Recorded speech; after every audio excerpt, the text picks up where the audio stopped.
Vamos con otro estándar sobre la dictadura franquista, en este caso el que relaciona la evolución política del régimen con los cambios que se producen en el contexto internacional.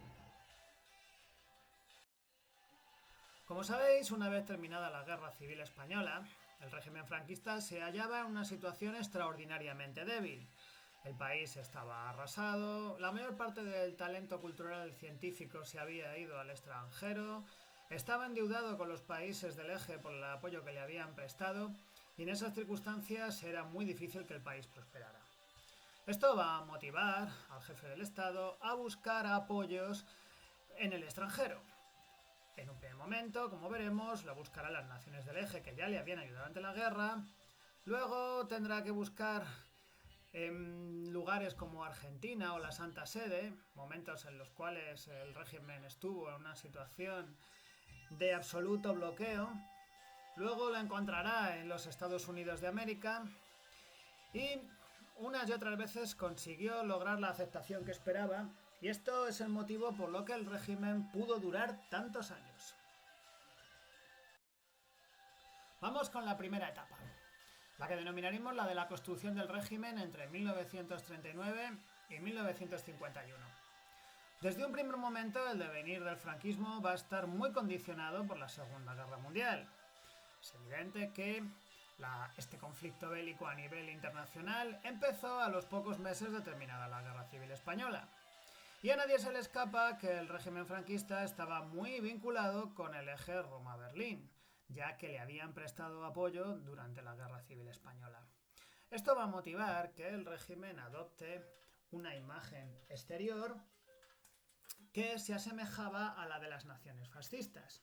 Por lo tanto, la parafernalia va a ser absolutamente fascista y va a haber diferentes ministros falangistas que formaban parte del gobierno en aquellos momentos, entre los que destacaba su cuñado como ministro de Asuntos Exteriores y gran conseguidor de establecer unas buenas relaciones con las naciones fascistas, Serrano Suñer.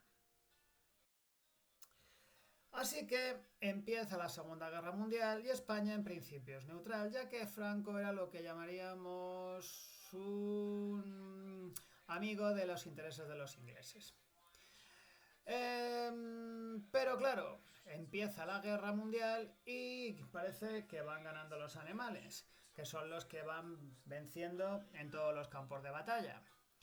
Vencen en Francia, entran en Holanda, en Bélgica, en Noruega, se extienden por los Balcanes, incluso por África. Parecía buena idea hacerse, o por lo menos mantener buenas relaciones con los alemanes. E incluso, ante la situación de continuas victorias, se ve la posibilidad de entrar en la guerra. En una reunión urdida por Serrano Suñer en la frontera franco-española en Hendaya, una vez que Hitler había llevado sus tropas hasta allí, tienen una reunión en la que nos encontramos con que las pretensiones de Franco son, obviamente, controlar Gibraltar, ese viejo anhelo español, y tenía unas pretensiones imperiales absolutamente ambiciosas, que era crear un imperio en el norte de África a costa de los territorios que pertenecían o que habían estado bajo protectorado francés. El resto de Marruecos, Argelia y Túnez. Pero Hitler no estaba de acuerdo con esta situación. Pensaba, una vez invadida Francia y habiendo creado en el sur de Francia el estado satélite de Vichy, al mando del general Pétain, pensaba que era una opción mucho mejor para el mantenimiento de esos territorios dentro de su órbita. Además, tampoco quería enemistarse con Mussolini, que tenía también pretensiones en este mismo territorio. Así que manifestó un desdén por la posición española, y es que resulta que a Hitler solamente le interesaba controlar Gibraltar. Para ello, incluso llegó a solicitar a Franco la posibilidad de que tropas alemanas atravesaran España. Pero claro, Franco no lo ve claro, el país está arrasado, Hitler tampoco lo ve muy bien, así que ha pensado mejor convertirse en no beligerante. Se convierte en no beligerante, pero eso sí, todo el wolframio gallego que quisiera a Hitler se lo proporcionaba a Franco, necesitado de dinero, wolframio que los alemanes utilizaban para la fabricación de explosivos. Pero nos encontramos que con los ingleses Franco no se quería meter. Pero cuando se inicia la invasión de la Unión Soviética, donde se encontraban los odiados comunistas que tan difícil se lo habían puesto en la Guerra Civil Española, ahí ya sí que está deseoso de entrar en la guerra. Y Franco manda a Rusia a la División Azul, una serie de voluntarios reclutados por la Falange que van a luchar integrados en el ejército alemán. De ahí que veáis que llevan los mismos uniformes que todos conocemos de tantas películas de la Segunda Guerra Mundial que hemos visto. Eso sí, observar que la marcialidad es bastante distinta que la que estamos acostumbrados a ver en los alemanes. Fueron muchos los que murieron allí, participaron en diferentes acciones bélicas y los soldados que fueron allí fueron bastante variopintos, desde falangistas convencidos a republicanos que querían hacerse perdonar su pertenencia al bando republicano durante la guerra y poder ser rehabilitados como ciudadanos. Pero claro, como a partir de 1942 las cosas empiezan a irle mal empiezan a ir mal a Alemania, Franco reconsidera su posición. En 1942 ha entrado Estados Unidos en la guerra, tiene lugar la batalla de Stalingrado y parece que no lo va a tener tan fácil Alemania para vencer.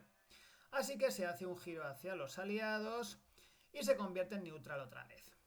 ¿Y esto en qué va a notarse en España? Pues que se reduce la estética fascista, se quitan falangistas del gobiernos azules pasan a tener una mayoría católica y quieren resaltar una imagen de anticomunista.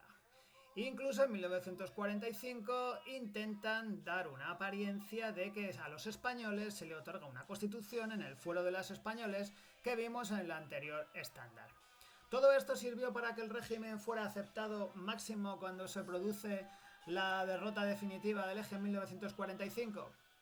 Pues no, en absoluto. En agosto de 1945, una vez derrotada Alemania y cuando todavía no está del todo derrotado Japón, se reúnen en Potsdam los dos principales vencedores de los alemanes, Churchill, Truman, que acaba de sustituir a Roosevelt, que ha muerto recientemente, y Stalin, y no permiten que España entre en la nueva organización que han creado de Naciones Unidas, en la ONU. Además, consideran que España es un régimen que ha apoyado al bando del eje y que por lo tanto es una amenaza potencial para la paz.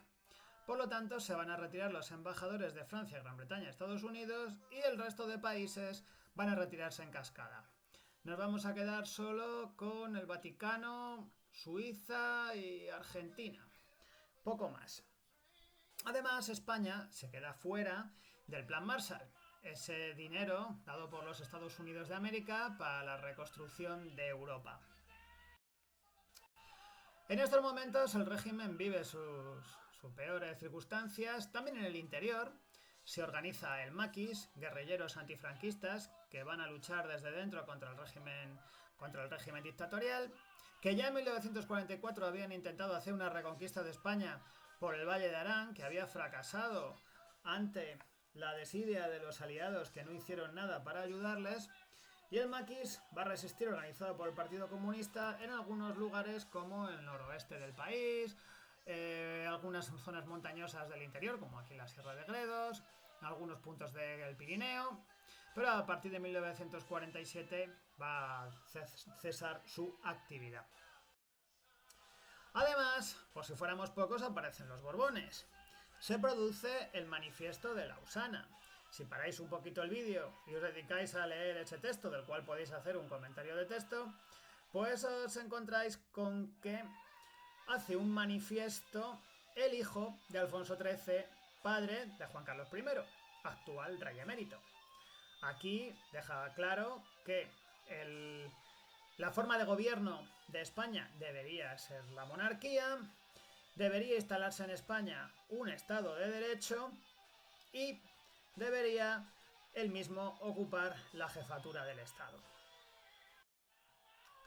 Son además unos años de hambre, los años de la posguerra, los años de las cartillas de racionamiento, los años del extraperlo, años en los que España se pasa mucha hambre y que el bloqueo internacional decretado contra España los va a hacer más duros. Ya hablaremos de esto en el estándar dedicado a la economía pero sin duda van a ser los años más difíciles en los que la mortalidad va a crecer mucho debido a las deficientes condiciones sanitarias y alimenticias. ¿Pero esto va a motivar algún cambio en el régimen? Pues no, tampoco.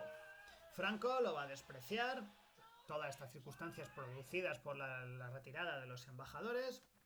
Va a decir una vez más que es una conspiración judeo-masónica marxista y va a convocar al pueblo de Madrid en el icónico escenario de la Plaza de Oriente frente al Palacio Real para que le demuestre unas muestras de adhesión incondicional, como las que aparecen representadas en esta fotografía tomada el 9 de diciembre de 1946.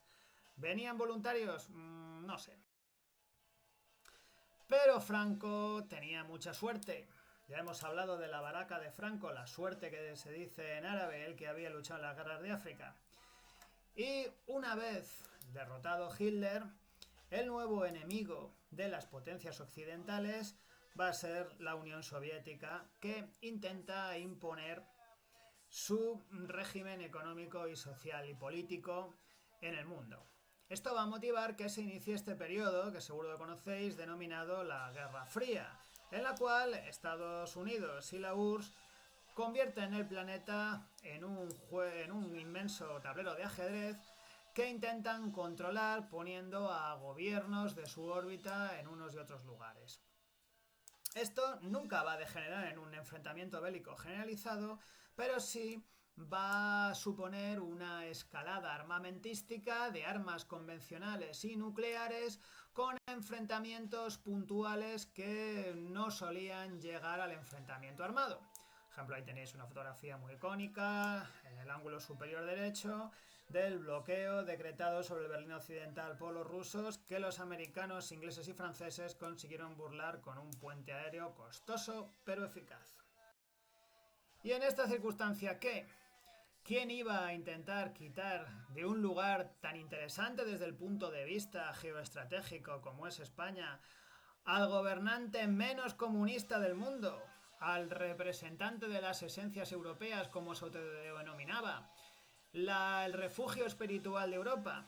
Pues entonces los Estados Unidos empiezan a mover ficha para intentar integrar a este estado díscolo. En 1950, a instancias norteamericanas, la ONU levanta el veto a España. En el mapa que veis en el ángulo superior derecho podéis ver lo que votaron los diferentes países representados en la ONU. Como veis, hay muchos que no se sabían a ellos porque no estaban dentro de la ONU, pero abunda el verde de los estados que o bien tenían relaciones con España, como son los de América Latina, o Estados Unidos y sus satélites. Se ve la abstención de aquellos países que se habían enfrentado con Hitler y sorprende el apoyo de los países árabes. Este apoyo vino por la negativa de España de aceptar el Estado hebreo de Israel, pero eso es otra historia. Poco a poco España va ingresando en los organismos internacionales, en la FAO, en la UNESCO y en 1955 en la propia ONU. Podéis ver la primera delegación española mandada a este Parlamento con Juan Sebastián de Erice y José María de Areiza, embajador en los Estados Unidos de América, que lucen radiantes y felices con su recién estrenado escaño. Pero no va a quedar ahí la cosa. En 1953 se produce el Tratado Hispano-Estadounidense y el propio presidente americano Eisenhower, héroe de la Segunda Guerra Mundial, el cerebro que diseñó el famoso desembarco de Normandía y el fin de Hitler, viene a Madrid a estrechar en un abrazo de oso al dictador franquista. ¿Por qué? Pues porque España está ubicada en un sitio fundamental, controlando el estrecho de Gibraltar, a medio camino entre Europa y África, puerta de Europa, un país anticomunista, así que decidieron que Franco, aunque fuera un amigo indeseable, convenía tenerle como amigo, dadas las circunstancias. Franco tiene que permitir, porque nada es gratis en la vida, la instalación de 4 bases militares en suelo español. La de Zaragoza, Torrejón de Ardoz, Morón de la Frontera en Sevilla y Rota. Las 3 primeras eran de aviación y algo de ejército de tierra y la de Rota aeronaval. Todo esto a cambio de una ayuda económica y asistencia técnica, algo que estábamos muy necesitados. El dinero no fue mucho, 1.300 millones de dólares, pero a un pobre todo le parece bien y para algo sirvió. Además nos dieron excedente de alimento de los Estados Unidos, que sirvieron para reducir el hambre que ya se había hecho crónica. En España, además, socialmente, esta llegada de apoyo americano, de ayuda americano, pues fue recibido con bastante alegría. Como testimonia una de las grandes películas de historia del cine, Bienvenido Mr. Marshall, que os recomiendo que veáis algún corte. Además, es el momento de reforzar las alianzas con la Iglesia. Se produce en 1953 también el concordato con la Santa Sede. Es una alianza entre la Iglesia y el régimen, en la cual Franco mantiene ese derecho antiguo de los gobernantes españoles de presentar candidatos para ocupar los cargos eclesiásticos en España. Pero, una vez más, nada es gratis. La Iglesia tiene que ser financiada por el Estado, es decir, pagar el sueldo de los curas y amplias extensiones económicas a la Iglesia desde el punto de vista de impuestos, que estaría muy bien decir que ya no existen. Se le dan amplias concesiones educativas, solamente se considera válido el matrimonio religioso, y se le concede a la Iglesia la censura de todo tipo de muestras culturales, películas, libros, teatros, a la cual la Iglesia se va a entregar con devoción. Aparte, se produce la descolonización del protectorado de Marruecos. ¿Perdimos todas nuestras posesiones en África? Pues no. Se mantuvo Ceuta y Melilla, se mantuvo el Sáhara español y se mantuvo una posesión que podéis ver en el mapa, que es Ifni, Sidi Ifni. Esto motivó una breve guerra con Marruecos que rápidamente pasó de una posición de alianza, ahí veis a Franco firmando con el rey de Marruecos tranquilamente un tratado por el cual le cedían los territorios que antaño habíamos defendido con tanto sufrimiento, se cambia en una situación que llevó incluso a un conflicto a sangre y fuego por el mantenimiento de Ifni. La guerra no se perdió, pero al poco tiempo tuvimos que devolverlo. Y además Franco perdió a su guardia mora. En 1956 empieza algo que será una constante hasta el fin del régimen, que son los conflictos universitarios. Se producen enfrentamientos entre estudiantes y falangistas, ya que el Sindicato Único de Estudiantes, el SEU, había perdido el control de la universidad, y esto va a llevar a enfrentamientos directos en las calles que se suman a huelgas obreras. Así que Franco va a declarar varias veces el estado de excepción, que suspende el fuero de las españoles, como dijimos que haría todas las veces que fuera necesario, pero introduce cambios en el gobierno, del cual va a retirar definitivamente a falangistas y a algunos católicos para dar entrada a unos nuevos gobiernos que se denominan de los tecnócratas, de los cuales hablaremos en otro estándar bastante, que son personajes dedicados a la política, viniendo del mundo de la economía, tienen un perfil mucho más técnico que político. La mayor parte pertenecen a una nueva corriente ultracatólica denominada Opus Dei, que le van a dar un nuevo rumbo económico que a Franco no le va a gustar mucho, pero que no le va a quedar más remedio que aceptar. Estos van a liberalizar la economía española, la abren a mercados exteriores, lo cual va a provocar un gran crecimiento económico de nuestro país, como podéis observar en el gráfico adjunto en los años 60. Entramos de esta manera en una tercera etapa entre 1959 y 1973 que van a hacer que en España se produzca un crecimiento económico que va a estar basado en el turismo, que se va a crecer. Ahí veis el cartel de Spain is Different, motivando a los extranjeros a visitar España, a la salida de inmigrantes y a la inversión extranjera. Pero esto, aunque va a generar una gran riqueza económica, como hemos visto en la gráfica anterior, sin embargo, desde el punto de vista político se mantiene un régimen antidemocrático. En vano el régimen va a crear la ley de principios del movimiento nacional, intentando dar una apariencia más moderna, porque la realidad es que el régimen no da ni un solo paso hacia una situación de apertura. Lo que sí que vamos a encontrar en estos años es un cambio en la sociedad. Es mucha la población que abandona el campo para ir a la ciudad y culturalmente se producen importantes cambios, como tenéis ahí, como por ejemplo la minifalda. En los años 60 se van a hacer pequeñas reformas para mejorar la imagen exterior. Los nuevos ministros se van a emplear en dar una imagen de apertura. Se va a crear la ley de bases de la seguridad social, se construyen centros escolares y Manuel Fraga Iribarne va a crear una ley de prensa que va a retirar la censura previa. Eso sí, aquellos periódicos que den informaciones contrarias a la verdad oficial pueden ser secuestrados. Este ministro que lo creó será el fundador del Partido Popular. Aparte, Manuel Fraga era ministro de Turismo, con lo cual le debemos el crecimiento del turismo en aquel momento, y tuvo que lidiar con problemas importantes como el incidente de Palomares, que tenéis ahí la fotografía, en el cual un avión americano con cabezas nucleares que pasaba por una base aérea española tuvo un accidente aéreo en las costas de Almería, concretamente en Palomares, cayendo bombas atómicas en España que no llegaron a explotar en esa zona.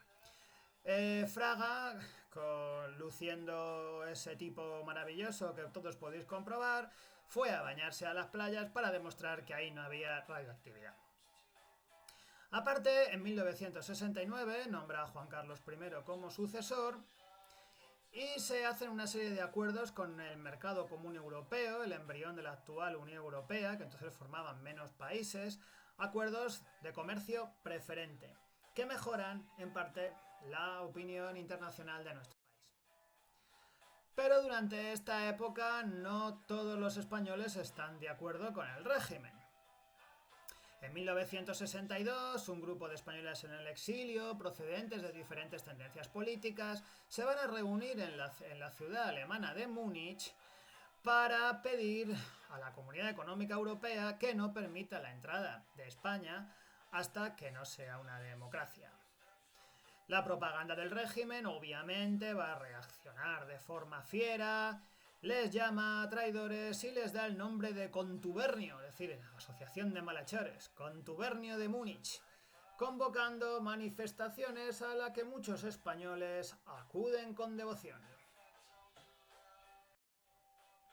Además, sigue la oposición y sigue la represión. Crece la oposición política estudiantil, nos encontramos con ya serias huelgas de mineros en Asturias. El mayo del 68 es muy seguido en las universidades españolas, las cargas de la policía se hacen constantes y ante la situación de enfrentamiento se crea el Tribunal de Orden Público y se permite que determinados delitos entre comillas de opinión, sean juzgados por tribunales militares. Esto va a tener también repercusión internacional porque se hacen los primeros procesos de Burgos en la cual nuevos miembros de la recién creada ETA, que también veremos en otro estándar, son condenados a muerte. Ante la presión internacional para que se los libere y que la propia ETA había llegado a secuestrar al cónsul de Alemania en Bilbao, Franco claudica y la conmuta por la pena de muerte.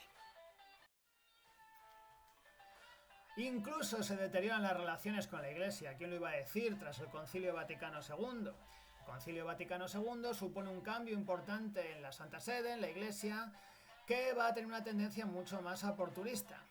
Hasta el punto que la Iglesia denuncia y condena algunas actitudes del régimen. ¿Cuáles serían, verdad? Se sitúa al cardenal Tarancón en Madrid para reconducir la actuación de la Iglesia. Este cardenal Tarancón se va a convertir en una auténtica bestia negra del régimen, odiado por los sectores más cerrados de la dictadura por sus continuas denuncias de abusos y actitudes antidemocráticas y contra los derechos humanos. Vamos con el último periodo, que es el del fin del régimen, de los años 1973 y 75. Ha crecido la oposición al régimen, el régimen no responde con ningún tipo de apertura, solo sabe responder con represión. Se producen atentados terroristas, también de ETA, y de otros grupos terroristas que han surgido, como el FRAP, que incluso va a llegar a asesinar a guardias civiles en Madrid. También continúan las huelgas obreras, que van a crear pues, un ambiente generalizado de oposición al régimen entre aquellas personas que están más o menos politizadas. Una buena parte del país pues seguían siendo estómagos agradecidos que no se planteaban si el régimen era bueno o malo. Esta situación va a llegar al máximo cuando el señalado como sucesor al frente de la presidencia del gobierno, que el almirante Carrero Blanco, sea asesinado por ETA en 1973. Este magnicidio cortaba la posibilidad de la sucesión en el régimen y los candidatos a sucederle no parecían, bueno, al final sería Arias Navarro, no parecían tener las virtudes organizativas y el carisma que tenía Carrero Blanco, con lo cual el golpe para el régimen fue bastante fuerte. Además, en el año 1974 se produce la caída de las dos últimas dictaduras que existían en Europa. Nuestros vecinos portugueses se rebelan en abril de 1974 contra la dictadura de Salazar, que ya Salazar había muerto, continuaba, y el 25 de abril se echan a la calle en la llamada Revolución de los Claveles, que fue apoyada incluso por el ejército. En Grecia se termina con la dictadura de los coroneles, de tal manera que Franco se queda mucho más solo. En 1975, con el dictador agonizante y prácticamente sin poderse encargar de los asuntos del gobierno, se producen dos circunstancias importantes. La primera es un nuevo juicio contra miembros del ETA y el FRAP, que son condenados a muerte. Pese a que vuelve a ocurrir la situación de 5 años antes, con manifestaciones en Europa, asaltos a embajadas españolas, un movimiento generalizado de protesta de todo el centro izquierda europeo y, bueno, algo bastante generalizado en todo el movimiento democrático europeo, amenazas de retirar embajadores. Pese a todo, el régimen, que está implicado en intentar dar una imagen de fortaleza para no comprometer su propia supervivencia, los termina ejecutando. Esto va a aumentar el descrédito internacional del régimen. La segunda situación, para terminar, es que en octubre-noviembre de 1975, España, que tenía el control sobre el Sáhara, territorio al sur de Marruecos, un pronunciamiento del Consejo de Seguridad de la ONU que atribuía a España la tutela sobre este territorio. Pese a eso, Marruecos, aprovechando la agonía del dictador, va a lanzar sobre Marruecos una gran marcha formada por 400.000 personas, civiles absolutamente desarmados, con el propósito de entrar en el Sáhara español. El ejército español estaba en estado de alerta, dispuesto a defender el territorio si fuera necesario, pero ante esta forma de presión incruenta no supieron reaccionar y, pese al mandato de la Organización de Naciones Unidas, España entrega el Sáhara a Marruecos. Y digo entrega porque los saharauis no habían demostrado ninguna intención de ser integrados en el país marroquí. De hecho, es una circunstancia que a día de hoy sigue sin resolverse. Pero ya sería otro régimen el que lo resolviera o el que se enfrentara con estas circunstancias, porque 2 días después de firmarse el reparto del Sáhara entre Marruecos y Mauritania, fallece en Madrid Francisco Franco, con lo cual termina este periodo de la historia de España, aunque todavía la dictadura dará coletazos durante un par de años. Bueno, nos vemos en el próximo estándar. Ya sé que este ha sido un poco largo.